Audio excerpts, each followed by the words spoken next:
When you buy a Honda Civic HEV, chances are fuel economy is among your top priorities. But how fuel efficient is it really? And more importantly, are the fuel savings enough to justify the nearly 1.9 million peso price tag? I put it to the test and the results might surprise you. Is it worth the money? Let's find out.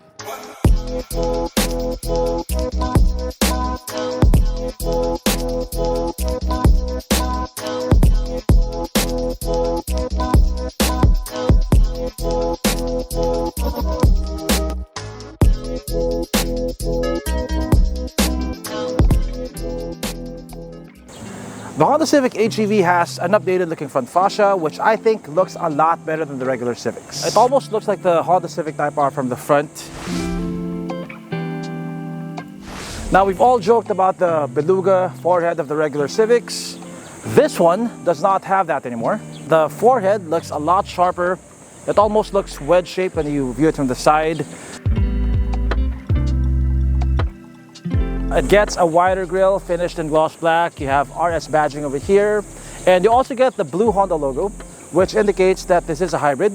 The bumper is more aggressive looking. It protrudes a lot more. You have these real air intakes over here, which feed air into the wheel wells. You have a more aggressive looking front lip. You have front parking sensors here. The headlights are the same. These are LED headlamps with LED DRLs. Now take note that these changes are not exclusive to the hybrid Civic. The RS Turbo ICE will have the same facelifted front fascia. It still gets 18-inch wheels, but these have a nicer, more mechanical looking design. They're finished in gunmetal, matte gunmetal. They're wrapped in Michelin Pilot Sports, which are some of the best tires that you can get for performance applications. The side mirrors are finished in gloss black. Of course, they're power folding and power adjustable. The door openers are also mostly finished in gloss black, but they have these thin chrome accents at the top, which I think make them look a lot more premium. The B-pillar trims are also finished in gloss black. You don't have roof rails here or even provisions for roof rails. You get four-wheel disc brakes here and independent suspension in all four corners. Under the hood of the Honda Civic HEV is the same hybrid system that you'll find in the Honda CR-V hybrid. So this has a 2-liter Atkinson cycle, naturally aspirated engine, coupled to dual electric motors. Honda markets their eHEV system as a 2-motor hybrid system, but only one of those motors powers the front wheels. The other is a generator motor that charges the battery. The engine can only be connected to the wheels via a fixed ratio. So at lower speeds, it only operates as a series hybrid, with the engine only running to charge the battery. At higher speeds, the engine can directly drive the wheels. You can't manually switch between EV and HEV modes in the Honda Civic. The car does everything on its own, depending on your speed and power requirements. Overall, it puts out a healthy 184 horsepower and 315 Newton meters of torque. And power is sent exclusively to the front wheels. The Honda Civic HEV has a small 1.05 kilowatt-hour lithium-ion battery. Now, this is not a plug-in hybrid. You can't charge the battery from an external source. It relies on the engine and regenerative braking for charging. Now, the Honda Civic is pretty long by compact car standards. It is 4,681 millimeters long, and the wheelbase is over 2,700 millimeters. It has a sleek looking profile. You have this long and low hood line, and you have this sharply sloping roof line over here. At the back, it looks just as sporty. You have this aggressive looking rear spoiler finished in gloss black. It juts out quite a bit towards the back. It's not one of those slim ducktail spoilers. You only get one exhaust tip, but it looks pretty beefy. Now you have the HEV badge over here. You also get the blue Honda logo. Now if you notice, the plate number of the Honda Civic HEV is green in color, and that indicates that this is an electrified vehicle and that it is exempt from coating. The roofline of the Civic is so sleek, you could almost mistake it for a liftback, but it's actually not. When you open the trunk, it opens this way. It doesn't take the rear glass along with it. The cargo space of the Honda Civic is pretty big. As you can see, I can fit a lot of stuff in here. And if you need more space, you can also fold the second row seats down. There's definitely more than enough space here to fit our sponsor for today. Introducing the Atto Sport Mobility Scooter. The world's most innovative mobility scooter. It folds into a small suitcase size, and it has wheels so you can move it around like a trolley. It separates into two parts. It has leather seats and grips. an illuminated LCD dashboard, enhanced lighting for extra visibility. You can install optional armrests. It's perfect for seniors as it's easy to lift and unfolds in seconds.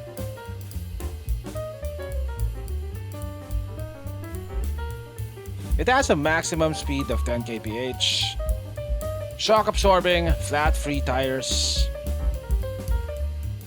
high ground clearance, advanced braking system, be free to travel anywhere, land, sea or air.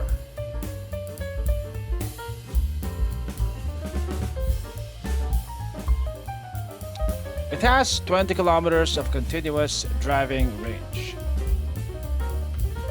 Engineered with flair, designed with passion for performance. Be active, be free, be yourself. Atto Sport, moving life.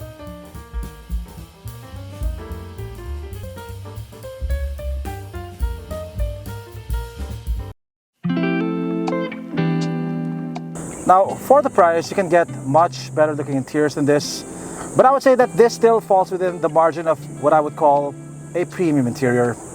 In terms of build quality, everything feels solid. You don't have a lot of cheap plastics here. Almost everything is covered in soft touch materials. Like this is soft touch right here. This is soft touch. You have leather inserts on the door sidings. All the armrests are leather wrapped. You have leather seats with velour-like inserts. The driver's seat is power adjustable. The passenger seat is manually adjustable. You get a nicely leather-wrapped steering wheel. It almost looks like it wants to look minimalist, but doesn't quite get there. And that's not necessarily a bad thing. It's not minimalist because we get a lot of these physical buttons here, which is not a bad thing. Like you get these physical knobs over here for adjusting your climate. The knobs have this nice clicky sound to them. It's very satisfying to turn. All the buttons feel quite nice. Like other Honda models, you have this honeycomb pattern over the air vents. These ones have a red accent around them. You get these faux carbon fiber looking accents on the center console and also on the door sidings.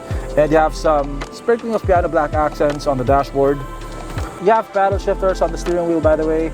The steering wheel tilts and it also telescopes. You get this 10-inch infotainment screen. It has Apple CarPlay, it has Android Auto. You also have a reverse camera here. The quality is not amazing, but it's usable enough.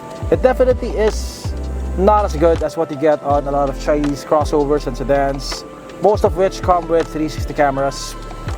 Now, as for storage, the glove box is decently sized. It's also dampened. You have quite a bit of storage underneath the center armrest. Your bottle holders on the door sidings are quite spacious. Now here at the back, space is more than adequate. I definitely have more space here than on the Honda City. Knee room is a lot. I also have plenty of space for my feet. Headroom is about 2 inches. I'm 5'8". You get 2 air vents back here, 2 USB-C ports, map pockets on both front seats. You also get this foldable center armrest with 2 cup holders. It is leather wrapped and nicely padded. The Honda Civic HEV has more horsepower than the regular Honda Civic RS, and the torque comes in a lot sooner thanks to the electric motors. So it feels a lot more responsive, especially if you're coming from a complete stop. Now the suspension is on the stiffer side of the spectrum. You do feel some of the smaller imperfections on the road. The Honda Civic has always been more sporty than its Japanese rivals, specifically those coming from Toyota. And you can feel that sportiness in the suspension. By that I mean it is relatively stiff. By my standards, I would consider it acceptable, but I'm also used to driving lowered cars. But the ride is noticeably harsher than the Altis. The advantage of the stiff suspension though is that it handles pretty well compared to its rivals. Couple that to its 7.8 second 0 to 100 time, and you have a car that can be a lot of fun to drive.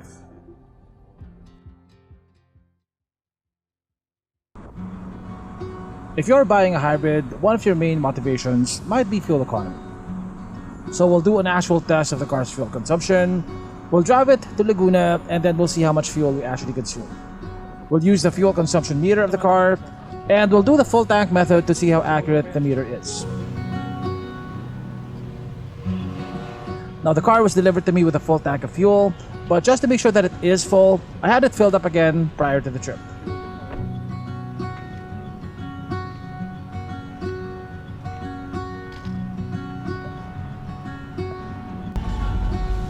Okay, so we just refueled the tank. We're gonna reset the trip meter now.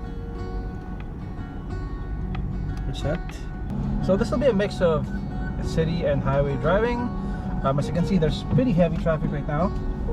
When you're driving in heavy traffic like this, the engine just mostly stays off.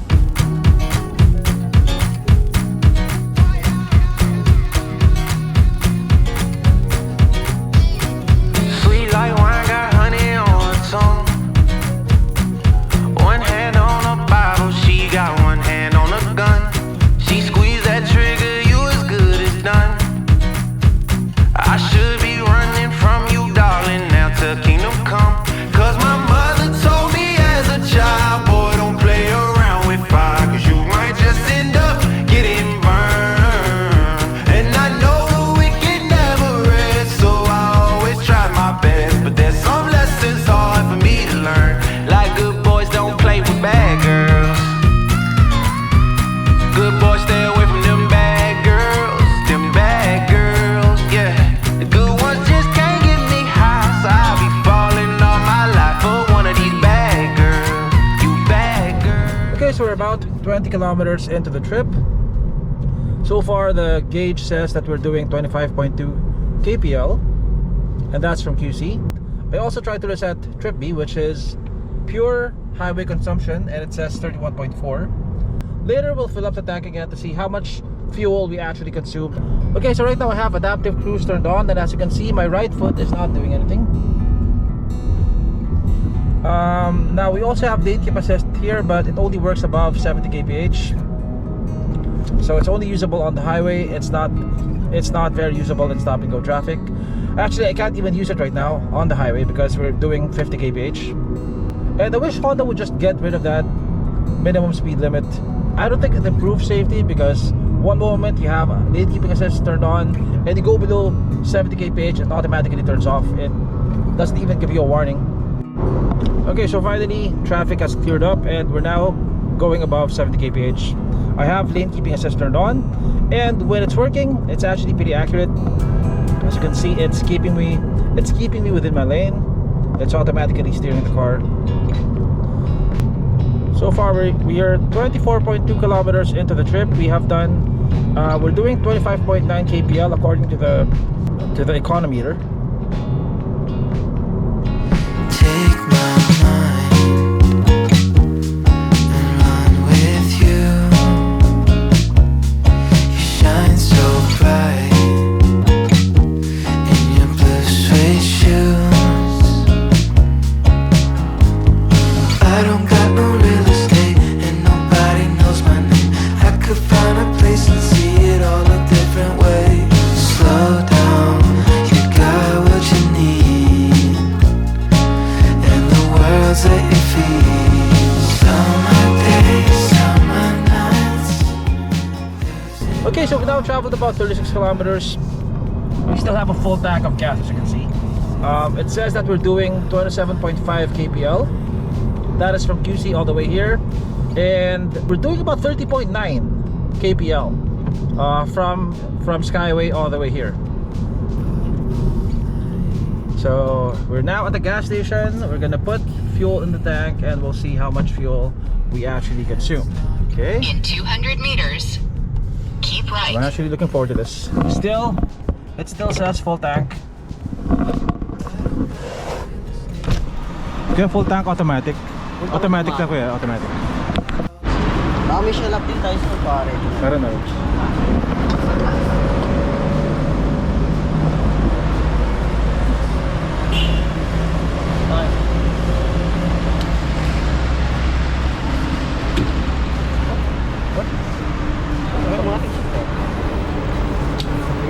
Isa ba?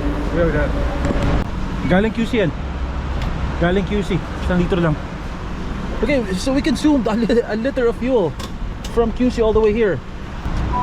Kano kayo? 68. Okay din, same supply. So I did 36.4 kilometers and consumed 1.17 liters of fuel. If we do the math, that translates to 30.92 kpl from gas station to gas station. That's about 12% better than the fuel economy displayed on the gauge. I had to refuel early because I wasn't sure if there was going to be another gas station along SDEX before my exit, but I still had a bit to go before I could reach Laguna.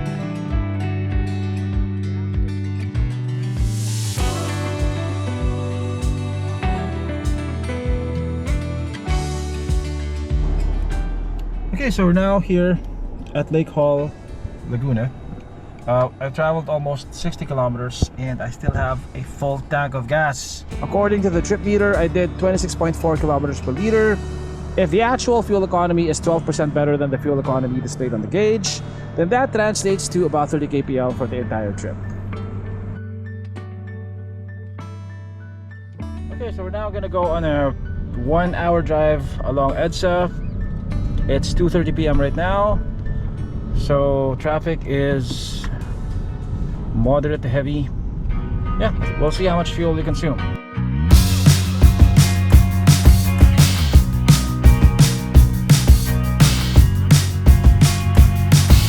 I've been contemplating all my time.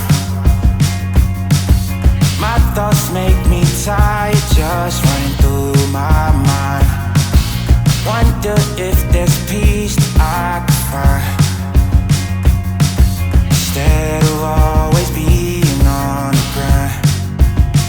I need a new purpose, I'm looking for soul. Okay, so we're now driving in the EDSA traffic. So far, I'm averaging 20.4 kpl in this heavy traffic. That's insane.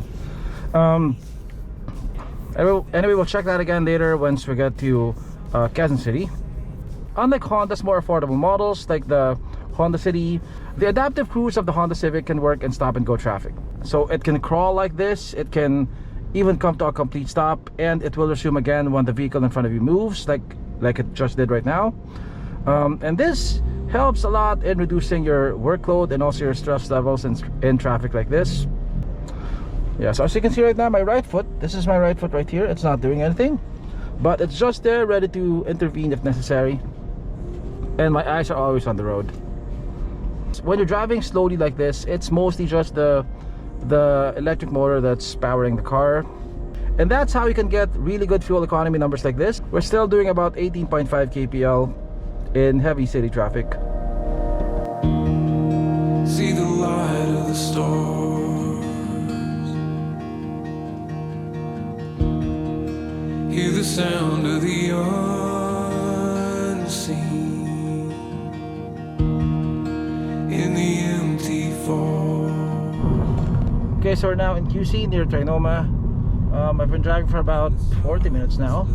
Almost an hour of driving, 13.5 kilometers from Makati to QC, and I averaged 19.2 kpl in afternoon EDSA traffic.